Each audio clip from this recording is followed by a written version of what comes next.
Hello students, agri zone for agri course platform पर आपका स्वागत है। मैं मदन स्वामी। जैसा कि आपसे मैंने वादा किया था कि मैं पशुपालन आपको कंप्लीटली करवाऊंगा, तो उसी क्रम में मेरा पहला वीडियो है। आप इस वीडियो को शेयर कीजिएगा, चैनल को सब्सक्राइब जरूर कीजिएगा, क्योंकि सब्सक्राइब करोगे तो आपको याद रहेगा कि मेरे को भी पशुपालन का एक वीडियो है वो देखना है। रोजाना आपको 15 से 20 मिनट का एक वीडियो ही मिलेगा और कम से कम हम एक महीने के अंदर आपकी पशुपालन विज्ञान है वो करेंगे। तो सबसे पहले 15 डेज के अंदर हम 15 वीडियोस लेकर आएंगे, जिसके अंदर आपको जनरल जो पशुपालन है उसके बारे में सामान्य जानकारी और साथ साथ में आपके जितने भी क्वेश्चंस बनते हैं उनको करते जाएंगे। उसके बाद में एक स्पेशल प्रैक्टिस सीरीज भी अपने लेकर आएंगे, जो मेनली फोकस आपके कृषि पर्यवेक्षक पर ही रहेगी। हमारा ऑनलाइन कोर्स प्राप्त करने के लिए आप हमारी एंड्रॉइड एप्लीकेशन को डाउनलोड कर सकते हैं। तो देखिए, शुरू करते हैं। अपने बात करेंगे एनिमल हस्बेंड्री की। एनिमल हस्बेंड्री पशुपालन विज्ञान 3 शाखाओं के अंतर्गत आपका सिलेबस के अनुसार इसको वर्गीकरण किया है मैंने। तो पहली जो अपनी रहती है वो रहती है लाइव स्टॉक प्रोडक्शन मैनेजमेंट, या जिसे एलपीएम भी बोला जाता है। ठीक है। उसके बाद में आपका रहेगा वेटनरी साइंस। वेटनरी साइंस का भी इसके अंदर अध्ययन किया जाता है। और नेक्स्ट रहता है वो रहता है डेयरी टेक्नोलॉजी, जिसे डीटीबी बोलते हैं। तो देखिए, LPM live stock production management में अपने पशुपालन का अध्ययन करते हैं कि किस प्रकार से पशुपालन है वो किया जाता है। उसके बाद में वेटनरी साइंस के अंदर किसका अध्ययन करते हैं, अपनी पशुओं में होने वाले जो रोग होते हैं, पशुओं के जो रोग होते हैं उनका अध्ययन करते हैं। उनका उपचार किस प्रकार से किया जाता है, उनका लक्षण क्या होते हैं, इन सब बातों का अध्ययन करेंगे अपने वेटनरी साइंस के अंदर। और इन रोगों से बचने के लिए वैक्सीनेशन है वो कब किया जाता है इनका, तो इसके बारे में सारी जानकारी है वो इस शाखा के अंतर्गत की जाती है। अब अगर अपने देखें तो वेटनरी साइंस जो है, इसके जनक भारत में किसको माना जाता है, तो इसके जनक है वो शालिहोत्रा को माना जाता है, क्योंकि वो ही सबसे पहले क्या थे, वेटनेरियन थे। सबसे पहले वेटनेरियन कौन थे, शालिहोत्रा को ही माना जाता है। और अगर अपने बात करें विश्व वेटनरी डे, वेटनरी डे है वो कब मनाया जाता है, विश्व वेटनरी डे अप्रैल माह का जो अंतिम शनिवार होता है, अप्रैल का जो अंतिम शनिवार होता है उसको किस रूप में मनाते हैं, अपने वेटनरी डे के रूप में मनाते हैं। विश्व वेटनरी डे के रूप में मनाया जाता है अप्रैल का अंतिम शनिवार। उसके बाद में डेयरी टेक्नोलॉजी होती है। वो देखिए, डेयरी टेक्नोलॉजी में हमने यहाँ पर क्या अध्ययन किया था, हमने यहाँ पर अध्ययन किया था पशुपालन। तो इससे संबंधित जैसे हमें दूध प्राप्त होता है, इस दूध से हम पढ़ेंगे कि दही कैसे बनता है, इस दूध से क्रीम कैसे बनाई जाती है, इसी दूध से कौन कौन से जैसे घी कैसे बनाया जाता है, इसी दूध से अपने खोया किस प्रकार से बनाते हैं, पनीर किस प्रकार से बनाते हैं, इन सब बातों का अध्ययन करेंगे। और साथ में ही इनकी प्रॉपर्टीज यानी गुण का अध्ययन करेंगे, जिनसे क्वेश्चंस पूछे जाते हैं। ठीक है। जैसे क्वेश्चंस पूछ लिया जाता है, दही की अम्लता कितनी होती है, अम्लीय दही होता है, मीठा दही होता है, अपने खट्टा दही होता है, क्रीम होती है, कितने प्रकार की होती है, किस प्रकार से अपने क्रीम निकालते हैं। उसके बाद में घी होता है, घी में से बहुत सारे क्वेश्चंस बनते हैं, जैसे इसके प्रॉपर्टीज होती है, इनमें सुगंध किसके कारण आती है, इसका सेफोनिफिकेशन मान कितना होता है, तो बहुत सारे इनके क्वेश्चंस बनते हैं। खोया पनीर, सबसे अच्छा पनीर किसके दूध का बनता है, सबसे अच्छा अपना खोया है वो किसके दूध का बनता है, तो ऐसे क्वेश्चंस इनसे पूछे जाते हैं। डेयरी टेक्नोलॉजी यानी डेयरी उद्योग से संबंधित जितनी भी बातें हैं उनका अपने अध्ययन किसके अंदर करते हैं, डेयरी टेक्नोलॉजी के अंतर्गत करते हैं। वहीं पर पशुपालन विज्ञान के अंतर्गत हम बात करेंगे। सबसे पहले अगर अपने केटल लिखा हुआ आ जाता है कहीं पर भी, या लिखा हुआ आ गया मवेशी, तो यहां पर माना जाएगा कि इसके अंदर सभी प्रकार की जितनी भी ब्रीड ब्रीड कह लो या जितनी भी श्रेणी कह लो, गाय से संबंधित जितनी भी श्रेणी होती है पशुओं की, वो सारी की सारी मवेशी के अंतर्गत आ जाती है। उसके बाद में अपने गाय हो गया, भैंस हो गया, भेड़ हो गया और बकरी हो गया, उसके बाद में ऊंट, इन सब का अध्ययन अपने किसके अंदर करेंगे, पशुपालन के अंतर्गत करेंगे। उसके बाद में मैंने एक अन्य आपको बता दूं मैं आपको किस प्रकार से पढ़ाऊंगा। नेक्स्ट अगर अपने देखें तो एक रहती है स्थिति की बात करते हैं अपने, जिसमें अपने क्या करेंगे, एक तो भारत के अंदर पशुपालन की स्थिति अलग से पढ़ेंगे और उसके बाद में ही राजस्थान के अंदर अपने पशुपालन की स्थिति है वो अलग से पढ़ेंगे।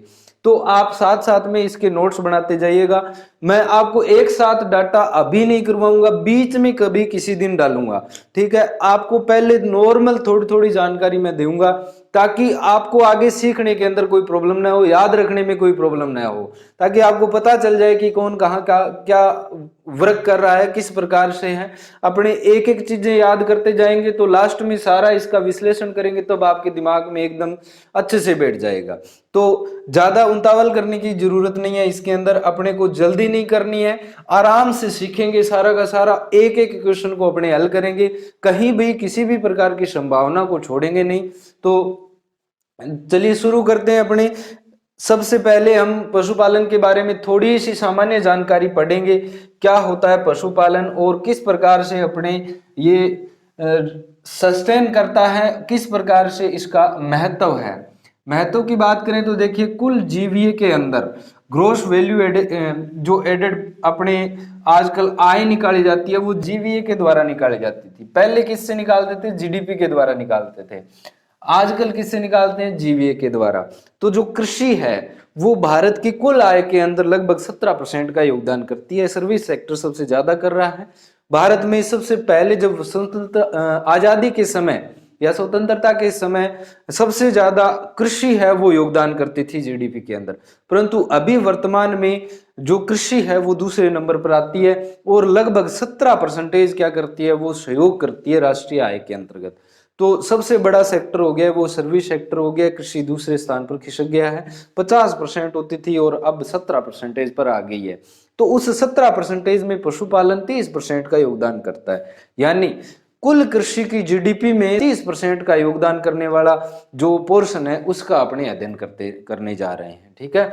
तो देखिए एनिमल हस्बेंड्री है, इसमें अपने सबसे पहले कुछ एक रिवोल्यूशन के बारे में पढ़ते हैं, क्रांतियों के बारे में पढ़ते हैं। रिवोल्यूशन या क्रांतियां, कौन कौन सी क्रांतियां हैं जो इससे संबंधित है। देखिए सबसे पहले अपने क्रांति की बात करें तो पहली क्रांति आती है लाल क्रांति। कौन सी क्रांति, लाल क्रांति। अब ये जो लाल क्रांति है इसे रेड रिवोल्यूशन के नाम से जानते हैं।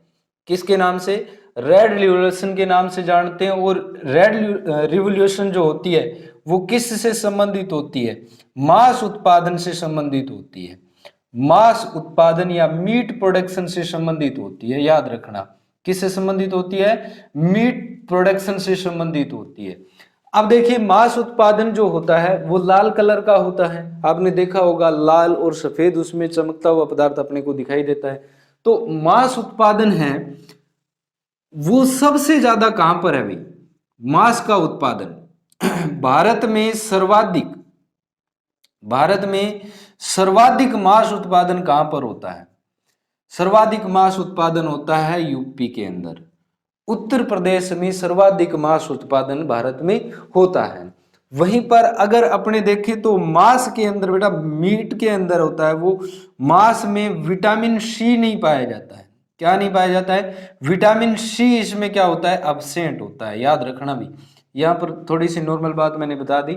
भारत में सर्वाधिक मांस उत्पादन कहां पर होता है, यूपी के अंदर। और मांस में विटामिन सी है वो क्या होता है, एब्सेंट होता है। सर्वाधिक मांस किससे प्राप्त होता है, सर्वाधिक मांस किससे प्राप्त होता है, तो यह सर्वाधिक मांस है वो पोल्ट्री से प्राप्त होता है, यानी मुर्गी पालन या जितने भी पोल्ट्री के अंदर अपने पक्षी आते हैं उनसे सबसे ज्यादा मांस का उत्पादन होता है। दूसरा जो स्थान होता है इसमें वो होता है भी भैंस का। कौन सी का, भैंस का। सबसे ज्यादा मात्रा में मांस प्राप्ति है वो भारत में किससे की जाती है, पोल्ट्री से। और दूसरा नंबर किसका आता है, भैंस का आता है, याद रखना। ओके, ये तो होगी पहली रिवॉल्यूशन। दूसरी रिवॉल्यूशन की बात करें तो दूसरी रिवॉल्यूशन रहती है अपनी नीली क्रांति। कौन सी क्रांति? नीली क्रांति। नीली जो क्रांति है वो किससे मानी जाती है? ब्लू रिवॉल्यूशन इसको बोलते हैं। क्या बोला जाता है? ब्लू रिवॉल्यूशन बोलते हैं।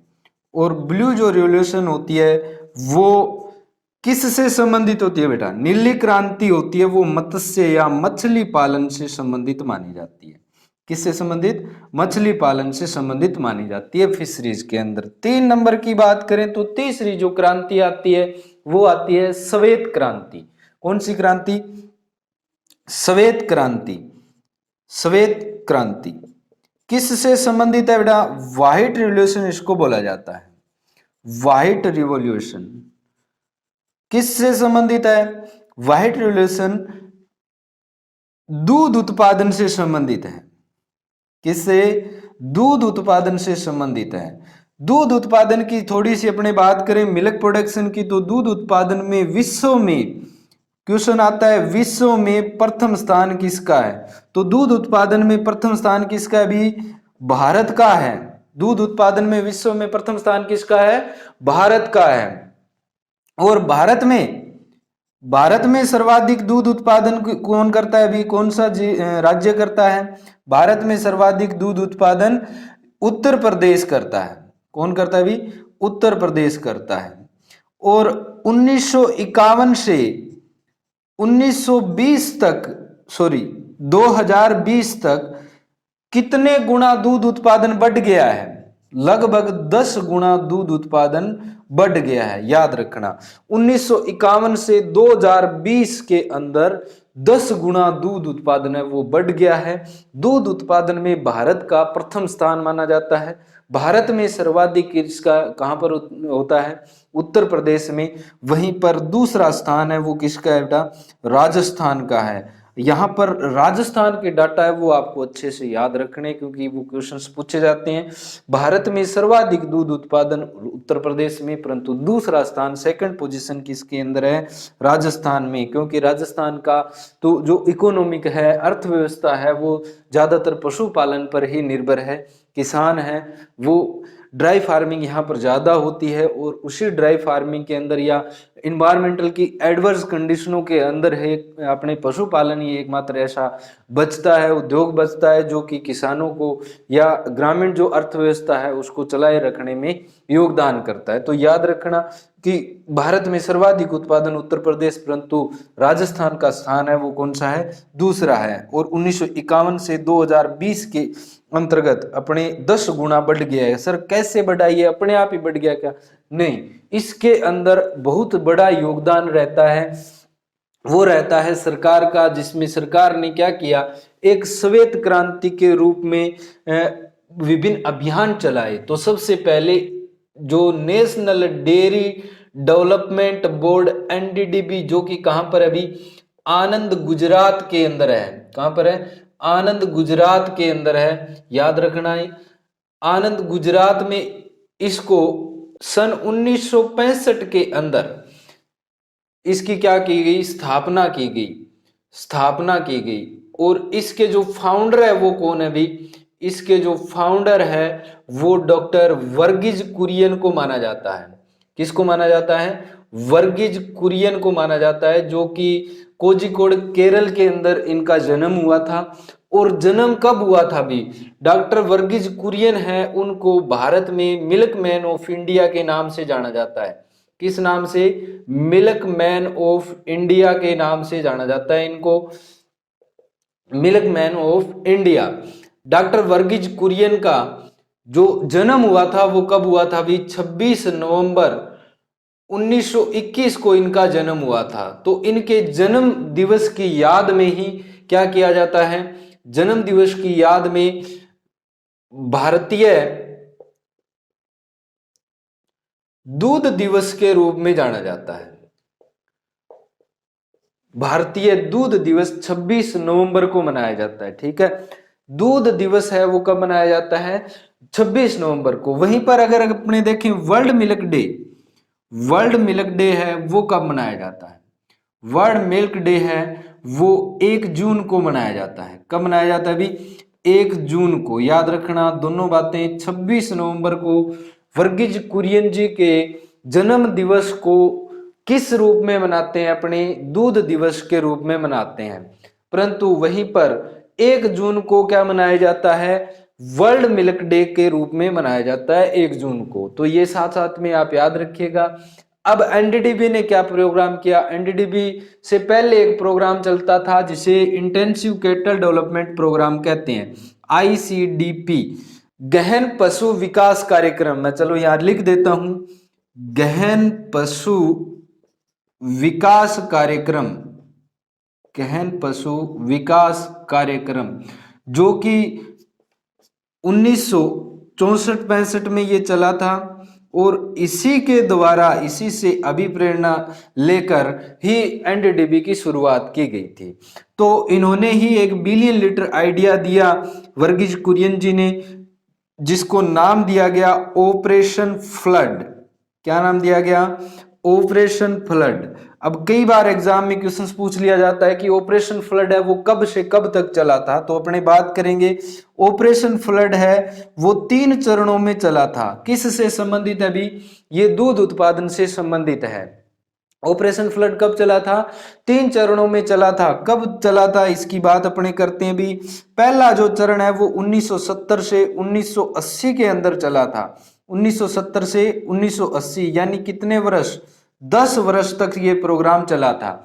उसके बाद में दूसरा जो चरण था, सेकंड जो चरण था वो कितने तक चला था? 1981 से 1985 तक चला था। 1981 से 1985 तक, यानी कितने चरणों में चला ये? कितने वर्ष तक? 5 वर्ष तक चला। उसके बाद में 1986 से, कब से? 1986 से 1995 तक तीसरा चरण चला था। कितने वर्ष तक? 10 वर्ष तक चरण चला था, जिसके अंदर क्या किया गया? दूध उत्पादन से संबंधित विभिन्न कार्यक्रम चलाए गए और लोगों को दूध के महत्व के बारे में बताया गया। क्योंकि पहले क्या होता था, दूध का प्रोडक्शन है वो घरेलू आवश्यकताओं की पूर्ति के लिए ही किया जाता था। इसका मेन उद्देश्य था कि लोगों को दूध के व्यवसायीकरण के बारे में बता दिया जाए, तो लोग दूध से भी आजीविका है वो कमा सकते हैं। और इसी से प्रेरणा लेकर लोगों ने भी, भारतीय जनसंख्या ने भी बहुत सारा साथ दिया और ऑपरेशन फ्लड की सहायता से ही हम दूध उत्पादन में प्रथम स्थान पर आ गए। नेक्स्ट जो क्रांति है उसके बारे में अपने पढ़ते हैं। पहली हमने क्रांति पढ़ ली थी, अभी अपने बात करते हैं दूसरी क्रांति के बारे में। नेक्स्ट जो क्रांति है वो रहती है बेटा अपनी रजत क्रांति। रजत क्रांति जिसे क्या बोला जाता है? सिल्वर रिवॉल्यूशन के नाम से जानी जाती है, सिल्वर रिवॉल्यूशन। तो जो रजत क्रांति या सिल्वर रिवॉल्यूशन है वो किस से संबंधित मानी जाती है? अंडा उत्पादन से संबंधित मानी जाती है। किससे संबंधित? अंडा उत्पादन, एग प्रोडक्शन से संबंधित मानी जाती है। जो अंडा उत्पादन है वो भारत में कुल अंडा उत्पादन कितना होता है? तो देखिए भारत में जो लास्ट 2019 की बात करें तो लगभग 103.32 मिलियन अंडे हैं वो क्या है? उत्पादित हुए थे। ठीक है, 103.32 मिलियन अंडों का प्रोडक्शन है वो हुआ था। दूसरी बात करें तो सर्वाधिक अंडा उत्पादन कहां पर होता है? सर्वाधिक अंडा उत्पादन, अब देखिए पोल्ट्री कैपिटल ऑफ इंडिया के रूप में आंध्र प्रदेश जाना जाता है, तो अंडा का उत्पादन भी वहीं पर होगा, क्योंकि जहां पर पोल्ट्री ज्यादा है वहीं पर अंडा होगा ना। मुर्गी क्या देगी? अंडा देगी ना। तो पोल्ट्री प्रोडक्शन है वो सबसे ज्यादा कहां पर है? आंध्र प्रदेश के अंदर। इसीलिए सर्वाधिक अंडा उत्पादन है वो कहां पर? अभी आंध्र प्रदेश के अंदर है, एपी के अंदर माना जाता है। ठीक है, सर्वाधिक अंडा उत्पादन कहां पर? आंध्र प्रदेश के अंदर माना जाता है, याद रखना ये। उसके बाद में देखा जाए तो देखिए वर्तमान में उपलब्धता कितनी है? वर्तमान में उपलब्धता, तो वर्तमान में उपलब्धता है वो लगभग 79 अंडे हैं वो प्रति वर्ष, प्रति व्यक्ति भारत के अंदर उपलब्ध है। प्रति वर्ष, प्रति व्यक्ति भारत के अंदर क्या है? उपलब्ध है, याद रखना। प्रति वर्ष, प्रति व्यक्ति इतने अंडे हैं वो उपलब्ध है। अब अगर राजस्थान में देखा जाए तो कितने अंडे, लगभग 20 अंडे हैं वो प्रति व्यक्ति प्रति वर्ष क्या होते हैं, उपलब्ध होते हैं। प्रति व्यक्ति और प्रति वर्ष कितने अंडे, 20 अंडे हैं वो उपलब्ध हैं। कई बार एग्जाम में डायरेक्ट क्वेश्चन पूछ लिया जाता है, तो इनको आपको याद रखना है। हमने क्रांतियां पढ़ी, सबसे पहले हमने लाल क्रांति पढ़ी जो किससे संबंधित है, मांस उत्पादन से संबंधित है। उसके बाद में नीली क्रांति है मत्स्य पालन से। उसके बाद में श्वेत क्रांति पढ़ी हमने जो कि किससे, दूध उत्पादन से संबंधित है। और चौथी क्रांति जो कि रजत क्रांति है, सिल्वर रिवोल्यूशन के नाम से जानी जाती है। और यह किससे संबंधित होती है, अंडा उत्पादन से संबंधित होती है, पशुपालन से संबंधित क्रांतियां हैं। ठीक है, सभी क्रांतियों की मैं बात नहीं कर रहा, पशुपालन से संबंधित क्रांतियां ये रहती है। उसके बाद में अपने बात करते हैं, कुछ एक संस्थान हैं जिनके बारे में अपने पढ़ेंगे। डेयरी से संबंधित संस्थान है जिनके बारे में अपने पढ़ें। तो पहला जो संस्थान है वो रहता है अपना NDRI, national dairy research institute. NDRI कहां पर है बेटा, करनाल के अंदर है। NDRI कहां पर है, करनाल हरियाणा के अंदर है। याद रखना कहां पर है, करनाल हरियाणा में। इसकी स्थापना कब हुई थी, तो देखिए आजादी से पहले इसकी स्थापना हुई थी। सन 1923 के अंदर इसे इंपेरियल नाम से जाना जाता था और इंपेरियल डेयरी रिसर्च के नाम से ये प्रसिद्ध था। और 1936 में इसको क्या किया गया, रीनेम कर दिया गया और इसे क्या कहा गया, इंडियन डेयरी इंस्टीट्यूट कहा गया, इंडियन डेयरी इंस्टीट्यूट। और उसके बाद में 1955 का समय आया जब इसे नेशनल डेयरी रिसर्च इंस्टीट्यूट या राष्ट्रीय डेयरी अनुसंधान संस्थान के नाम से जाना जाने लगा। और ये कहां पर आ गया, करनाल हरियाणा के अंदर आ गया। सबसे पहले इसकी जो स्थापना हुई थी इंपेरियल नाम से, वो कहां पर हुई थी, बेंगलोर के अंदर हुई थी, जो कर्नाटक की राजधानी है, कैपिटल ऑफ कर्नाटका। ठीक है, तो याद रखना इंपेरियल नाम से सबसे पहले। अगर आपसे पूछे कि नेशनल डेयरी डेवलपमेंट अपने नेशनल डेयरी रिसर्च इंस्टीट्यूट की स्थापना कब हुई थी, तो आपका जवाब होगा 1955। परंतु अगर NDRI को बेंगलोर के संबंध में आपसे पूछ लिया जाए या इंपेरियल के संबंध में पूछ लिया जाए, या आपसे कहा जाए कि NDRI की सर्वप्रथम स्थापना कब हुई थी, तो आपका जवाब क्या होगा, 1923। परंतु अगर आपसे पूछ ले कि NDRI कब से शुरू हुआ था, तो 1955 से शुरू हुआ था, करनाल हरियाणा के अंदर। याद रखना जब आपको करनाल नाम दे दे तो आपको 1955 ही करना है। परंतु अगर आपको किसी प्रकार से पूछे कि करनाल नाम न देके कि NDRI की सर्वप्रथम स्थापना कब हुई थी, तो आपका जवाब क्या होगा, 1923। उसके बाद में 2 नंबर की बात करें तो दूसरा आता है सेंट्रल एवियन रिसर्च इंस्टीट्यूट या केंद्रीय पक्षी अनुसंधान संस्थान। कहां पर अभी, इज्जत नगर के अंदर है। और इज्जत नगर कहां पर है, यूपी के अंदर, इज्जत नगर यूपी के अंदर है। ठीक है, उसके बाद में 3 नंबर देखा जाए तो Indian veterinary research institute. Indian veterinary research institute कहां पर अभी, यह भी इज्जत नगर के अंदर है, इज्जत नगर यूपी के अंदर है। याद रखना कहां पर है, इज्जत नगर यूपी के अंदर है। तो देखिए केंद्रीय पक्षी अनुसंधान संस्थान कहां पर है, इज्जत नगर। केंद्रीय अपने भारतीय वेटनरी रिसर्च इंस्टीट्यूट कहां पर है, इज्जत नगर यूपी के अंदर है। 4 नंबर देखा जाए तो आता है CIRB यानी भैंस का केंद्रीय अनुसंधान संस्थान। कहां पर अभी, हिसार के अंदर है। कहां पर है, हिसार के अंदर है। याद रखना हिसार कहां पर पड़ता है, हरियाणा में। याद रखिएगा भाई। उसके बाद में 5 नंबर देखा जाए तो 5 नंबर इंस्टीट्यूट आता है CIRG यानी बकरी अनुसंधान संस्थान है। वो केंद्रीय बकरी अनुसंधान संस्थान कहां पर अभी, मखदूम मथुरा के अंदर है। कहां पर है, मखदूम मथुरा के अंदर ये आपका सेंटर रहता है। ठीक है, central institute research on goat. 6 number देखा जाए तो 6 नंबर आता है CIRC यानी मवेशी का अनुसंधान संस्थान कहां पर है, या अपने कह सकते हैं गाय अनुसंधान संस्थान कहां पर है, तो central institute on research of kettle. Kettle का कहां पर अभी, यह मेरठ यूपी के अंदर है। कहां पर है, मेरठ यूपी के अंदर है। याद रखना सबसे पहले हमने पढ़ा एनडीआरआई करनाल के अंदर है, उसके बाद में हमने पढ़ा पक्षी अनुसंधान संस्थान इज्जतनगर के अंदर है, उसके बाद में हमने वेटनरी रिसर्च इंस्टीट्यूट पढ़ा इज्जतनगर के अंदर है, और भैंस का केंद्रीय अनुसंधान संस्थान कहाँ पर है, हिसार के अंदर। उसके बाद में बकरी का केंद्रीय अनुसंधान संस्थान कहाँ पर है, मखदूम मथुरा के अंदर। और मवेशी का कहाँ पर है अभी, मेरठ यूपी के अंदर है।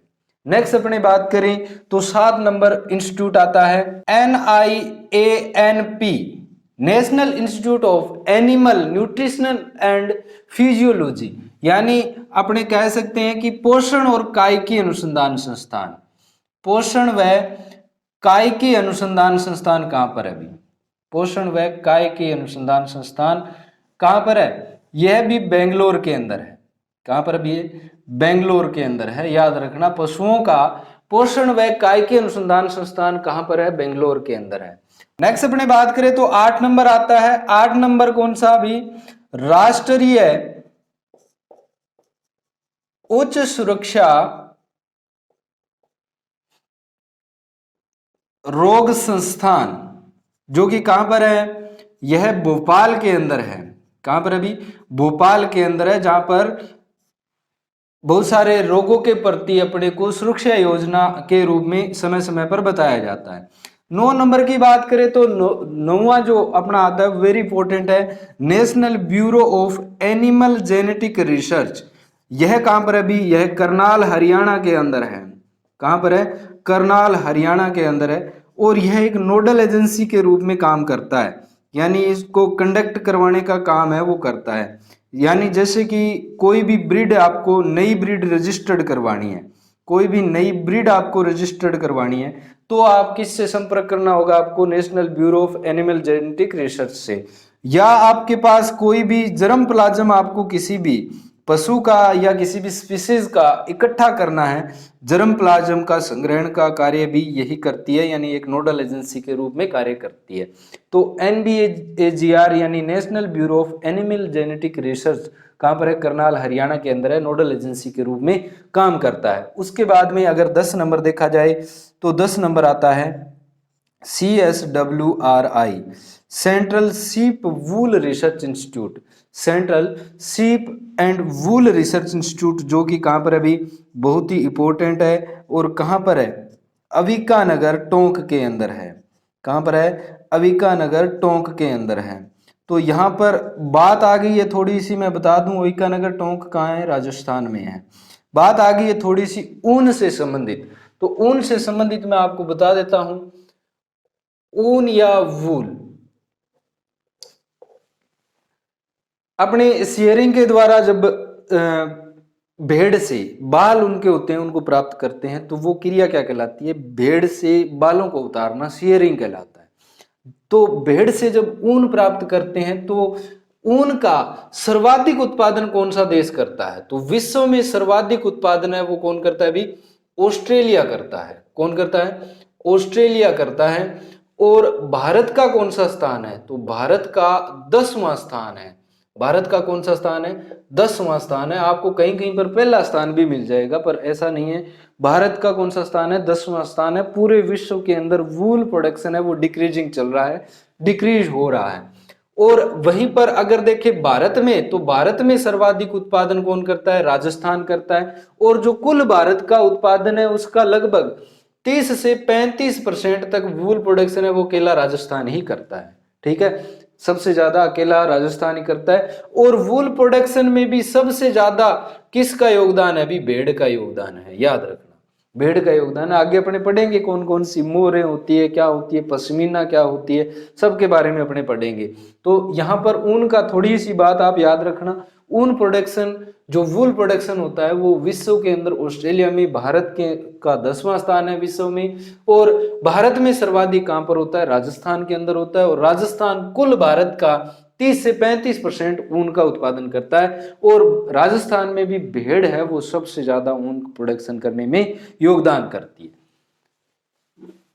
तो इसके बाद में 11 नंबर जो अपना आता है उसमें अपने पढ़ेंगे एनआरसी। एनआरसी तो एनआरसी के रूप में सबसे पहले देखा जाए तो भी कैमल है, ऊंट है। ऊंट तो देखिए राजस्थान में ऊंट बहुत पाए जाते हैं। बहुतायत से होती है, परंतु ज्यादा इसकी जो सबसे ज्यादा जनसंख्या है, पॉपुलेशन है, वो अपने सोमालिया के अंदर है। देश के पूछा जाए तो सोमालिया के अंदर है। भारत में सर्वाधिक ऊंट है वो कहां पर पाए जाते हैं? राजस्थान के अंदर। एनआरसी है वो कैमल का कहां पर है अभी? ऊंट का एनआरसी है वो कहां पर है अभी? बीकानेर के अंदर है। कहां पर है? बीकानेर के अंदर। और एनआरसी घोड़ों का कहां पर है अभी? एनआरसी एक्वाइंस कहां पर है? हिसार के अंदर है। भैंस का रिसर्च इंस्टीट्यूट कहां पर है? हिसार के अंदर। घोड़े का एनआरसी कहां पर है? हिसार के अंदर। नेशनल रिसर्च इंस्टीट्यूट होते हैं, या अपने कह सकते हैं नेशनल रिसर्च सेंटर के रूप में इनको बोला जाता है। राष्ट्रीय अनुसंधान केंद्र, ये कौन से थे? केंद्रीय अनुसंधान संस्थान थे, परंतु ये कौन से हैं? राष्ट्रीय अनुसंधान केंद्र हैं, याद रखना। ठीक है, दोनों में फर्क होता है, दोनों की बातों के अंदर फर्क होता है। तो एनआरसी है वो घोड़े का कहां पर है? हिसार के अंदर है, याद रखना। उसके बाद में मांस का कहां पर? अभी मांस का है हैदराबाद के अंदर। कहां पर है? हैदराबाद के अंदर। और उसके बाद में देखा जाए तो सुअर का एनआरसी कहां पर है अभी? पिग का। स्वाइन का अगर देखा जाए तो ये गुवाहाटी आसाम के अंदर है। कहां पर है? गुवाहाटी आसाम के अंदर है, याद रखना भाई। गुवाहाटी आसाम में सुअर का अपने एनआरसी है। तो देखिए कैमल से संबंधित मैं आपको यहां पर लिख देता हूं। भारत में अगर देखा जाए, पहले बात करें विश्व में, तो विश्व में सर्वाधिक जो संख्या है इसकी वो कहां पर है अभी? सोमालिया के अंदर है। ठीक है, याद रखना। और भारत में देखा जाए तो कहां पर है? राजस्थान के अंदर सर्वाधिक पॉपुलेशन इसकी मानी जाती है। और जो एनआरसी कैमल है वो कब स्टार्ट हुआ था? 1984 के अंदर इसकी स्थापना हुई थी। एनआरसी जो कैमल है उसकी स्थापना कब हुई थी? 1984 के अंदर। और ऊंट को राज्य पशु का दर्जा भी दिया गया है। अभी जो अपने घरेलू जीव होते हैं या जिनका पालन पोषण घर पर किया जाता है, घर पर पाले जाते हैं, या पालतू पशुओं के अंदर राज्य पशु का दर्जा भी ऊंट को प्राप्त है, ताकि इसकी जनसंख्या को बचाया जा सके। ठीक है, तो राज्य पशु का दर्जा है वो 2014 के अंदर दिया गया था, जून 2014। याद रखना, कब दिया गया था? जून 2014 के अंदर इसको राज्य पशु का दर्जा दिया गया था। अब मैं आपको एक क्वेश्चन पूछता हूं कि ऊंट का जो दूध होता है सर, ऊंट का नहीं, ऊंटनी का होता है। ऊंटनी का दूध होता है, तो भाई ऊंटनी के जो दूध होता है वो डायबिटीज के लिए बहुत ही उपयोगी है। किसके लिए? डायबिटीज के लिए बहुत ही उपयोगी है। डायबिटीज के रोगी यानी मधुमेह से पीड़ित, यानी सामान्य भाषा में कहें तो शुगर पीड़ितों के लिए बहुत ही लाभदायक होता है। जैसे कि सफेद बैंगन होता है, उसी तरीके से ये भी बहुत ही लाभदायक होता है। तो मेरे को आप कमेंट सेक्शन में जवाब दीजिएगा, क्यों होता है, बेहतर क्यों होता है, कारण क्या है उसके पीछे, इसमें ऐसा क्या पाया जाता है जिसके कारण ये आदमियों के लिए, मनुष्य के लिए ये लाभदायक होता है? जवाब दीजिएगा। तो एनआरसी हमने पढ़ लिए। अभी अपने 12 नंबर की बात करें तो 12 नंबर आता है। तो याद रखिएगा भाई, ये सारी चीजें बहुत इंपॉर्टेंट है। एक आधा क्वेश्चन तो हर एग्जाम में पूछा जाता है इन संस्थान में से। 12 नंबर अगर देखें तो प्रजनन केंद्र आते हैं। भी कौन से केंद्र आते हैं? प्रजनन केंद्र, यानी ब्रीडिंग सेंटर्स आते हैं, जो कि राजस्थान के अंदर ही है। ठीक है, इनका आपको याद रखना है, बहुत ही इंपॉर्टेंट है ये। प्रजनन केंद्र यानी ब्रीडिंग सेंटर, वहां पर क्या होता है? ब्रीडिंग की करवाई जाती है, कि जो भी ब्रीड है, जैसे कि राठी ब्रीड है तो एक प्रजनन सेंटर बना दिया उसका, और वहां पर ब्रीडिंग करवाई जाती है। और जो अपने ब्रीडिंग के कारण एक प्योर ब्रीड का निर्माण करते हैं ये। ठीक है, तो प्रजनन केंद्र या ब्रीडिंग सेंटर है वो अलग अलग जगह बने हुए हैं, और किस्मों के नस्लों के आधार पर है। जैसे कि अपने बात करें, भैंस का प्रजनन केंद्र कहां पर है? ये एक जगह ही है भाई, भैंस का प्रजनन केंद्र एक जगह ही है। कहां पर है? वल्लभनगर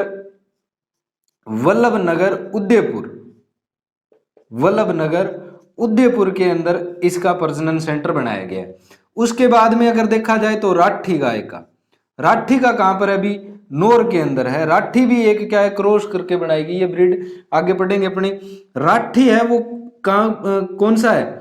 नौर, हनुमानगढ़ के अंदर है। ठीक है, याद रखना, कहां पर है? हनुमानगढ़ के अंदर। उसके बाद में देखा जाए तो एक होती है गिर गाय।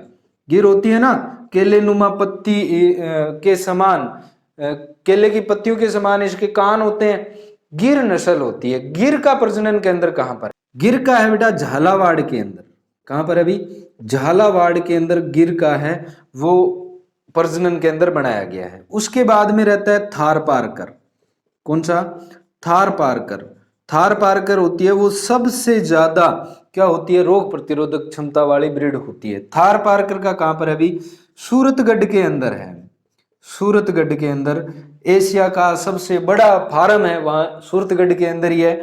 थारपारकर है वो सूरतगढ़ श्री गंगानगर के अंदर स्थित है। ठीक है, थारपारकर का प्रजनन केंद्र।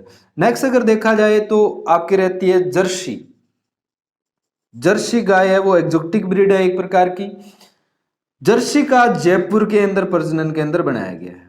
कहां पर बनाया गया है? जयपुर के अंदर। और नेक्स्ट देखा जाए तो आती है मेवाती ब्रीड। अब मेवाती का कहां पर? अभी अलवर के अंदर बनाया गया है। मेवात क्षेत्र अलवर भरतपुर को ही बोलते हैं, इसीलिए मेवाती है वो कौन सी जगह से? अलवर के अंदर से। नेक्स्ट अपने बात करें तो एक होता है सुअर, स्वाइन जिसको बोलते हैं। तो जो सुअर प्रजनन केंद्र है वो कहां पर? अभी यह भी अलवर के अंदर है, याद रखना। परंतु सुअर सबसे ज्यादा पाए कहां जाते हैं?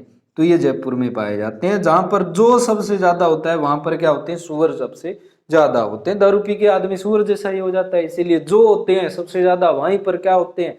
सुअर ज्यादा होते हैं। परंतु सुअर का प्रजनन फार्म है वो कहां पर है? अलवर के अंदर। तो इतनी सारी बातें हैं जिनको आपको याद रखना है। सबसे पहले दोबारा देख लेते हैं। सबसे पहले हमने बात की NDRI national dairy research institute कहां पर है? अभी करनाल के अंदर है। और 1923 में ये सबसे पहले इंपीरियल डेयरी रिसर्च के इंस्टीट्यूट के नाम से जाना गया था। उसके बाद में इंडियन डेयरी इंस्टीट्यूट 1936 में बना। 1955 में करनाल हरियाणा के अंदर शिफ्ट हो गया। CARI यानी पक्षी अनुसंधान संस्थान कहां पर है? इज्जतनगर के अंदर है। वेटनरी अनुसंधान संस्थान इज्जतनगर के अंदर है। भैंस अनुसंधान संस्थान है वो कहां पर है? हिसार के अंदर, हरियाणा के अंदर। और बकरी अनुसंधान संस्थान है वो कहां पर है? मखदूम, मथुरा के अंदर। और उसके बाद में मवेशी अनुसंधान संस्थान या central research centre on kettle, ये कहां पर? अभी मेरठ यूपी के अंदर है। उसके बाद में हमने पढ़ा राष्ट्रीय पशुपालन पोषण व कायिकी अनुसंधान संस्थान कहां पर? अभी यह है बेंगलोर के अंदर। उसके बाद में राष्ट्रीय उच्च सुरक्षा रोग यानी हाई सिक्योरिटी जो डिजीज होते हैं उनके लिए, जैसे कि FMD है, भोपाल के अंदर है। उसके बाद में NBAGR या national bureau of animal genetic research कहां पर है? करनाल, हरियाणा के अंदर, जो कि नोडल एजेंसी के रूप में काम करता है। यानी अगर आपको कोई भी ब्रीड नहीं बनवानी है, ब्रीड को रजिस्टर्ड करवाना है, तो आपको इन्हीं से संपर्क करना पड़ेगा। और उसके बाद में अगर जर्म प्लाज्म इकट्ठा करना है तो वो जर्म प्लाज्म भी ये इकट्ठा करते हैं। जर्म प्लाज्म क्या होता है? जीव द्रव्य को अपने पूरी प्रजाति के जीव द्रव्य को एक जगह पर अपने क्या कर लेते हैं? संग्रह कर लेते हैं। उसके बाद में 10 नंबर आता है सेंट्रल सीप एंड वूल रिसर्च इंस्टीट्यूट यानी केंद्रीय ऊन व भेड़ व ऊन अनुसंधान संस्थान कहां पर है? बीकानेर, टोंक, राजस्थान के अंदर है। उसके बाद में NRC है कैमल का, बीकानेर के अंदर है। घोड़े का हिसार के अंदर है। मांस के लिए हैदराबाद के अंदर है, जिससे और हैदराबाद में DPR भी है, डायरेक्टरेट ऑफ पोल्ट्री रिसर्च, थोड़ा बता दूंगा कोई बात नहीं। सुअर का कहां पर है? गुवाहाटी के अंदर है। ठीक है। उसके बाद में हमने प्रजनन केंद्र पढ़े। भैंस का वल्लभनगर उदयपुर के अंदर है। राठी का नौर के अंदर है। गिर का झालावाड़ के अंदर है। और थारपारकर का सूरतगढ़ के अंदर है। उसके बाद में जर्सी का जयपुर के अंदर है। मेवाती का अलवर के अंदर है। सुअर का अलवर में है। और सुअर सबसे ज्यादा जयपुर में पाए जाते हैं, परंतु अलवर के अंदर क्या होता है? सब इसका प्रजनन फार्म है। उसके बाद में कैमल है वो विश्व में सबसे ज्यादा जनसंख्या सोमालिया में है। भारत में राजस्थान के अंदर है। दूसरा स्थान यूपी का है। उसके बाद में कैमल का जो NRC बना था उसकी स्थापना 1984 के अंदर हुई थी। उसके बाद में कैमल को राज्य पशु का दर्जा दिया गया है। वैसे राज्य पशु चिंकारा है, परंतु पालतू पशुओं में भी एक श्रेणी बांट दी गई, जिसे जून 2014 के अंदर घोषित किया गया था। इतनी सारी चीजें। उसके बाद में एक दो और रह गई, मैं बता देता हूं। एक है DPR, directorate of poultry research institute research, तो वो क्या कहां पर है अभी? यानी इसे कह सकते हैं अपने निदेशालय,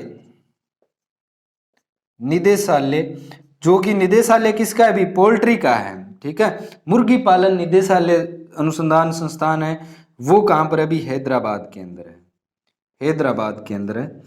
ओके, उसके बाद में देखा जाए तो एक international live stock research institute भी है, ILRI, जो कि कहाँ पर अभी ILRI है वो नैरोबी केन्या के अंदर है, ठीक है, नैरोबी केन्या के अंदर है ये।